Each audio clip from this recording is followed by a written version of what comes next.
નમસ્કાર દર્શક મિત્રો, સાવરકુંડલાની રફતારમાં આપનું સ્વાગત છે।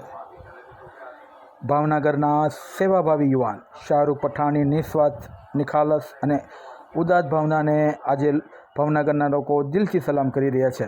ભાવનગરના કુંભારવાડા નવી મિલની ચાલીમાં વસવાટ કરતા શાહરૂખ મહેબૂબભાઈ પઠાણે પોતાની નિસ્વાર્થ સેવાકીય પ્રવૃત્તિથી ચોમેર છવાઈને લોકોના હૃદયમાં એક અનોખું સ્થાન પ્રાપ્ત કર્યું છે।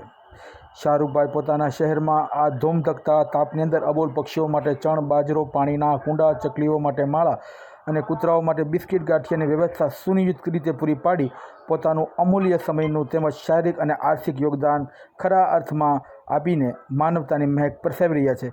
સમગ્ર માનવજાત માટે નોંધનીય અને બોધપાઠ કહી શકાય તેવું કાર્ય તેઓ કરી રહ્યા છે। ત્યારે આ સેવા તેઓ ઘણા સમયથી કરી રહ્યા હોવાનું પણ તેઓએ જણાવ્યું હતું, પરંતુ હવે પક્ષીઓની સંખ્યા વધી રહી છે અને તેમના ખોરાકની વસ્તુઓની ઘટ પડી રહી, તેથી આ પક્ષી પ્રેમ અને સેવા અભિયાનમાં જોડાવા ઈચ્છતા જીવદયા પ્રેમીઓ જો ઈચ્છતા હોય તો જરૂરિયાતમંદ અબોલ પક્ષીઓ માટે શાહરૂખભાઈને પક્ષીઓનો ખોરાક પહોંચાડી શકે છે તેવું પણ તેમણે જણાવ્યું છે। Bureau report, સાવરકુંડલાની રફતાર, Iqbal Sorathiya, Mahuva.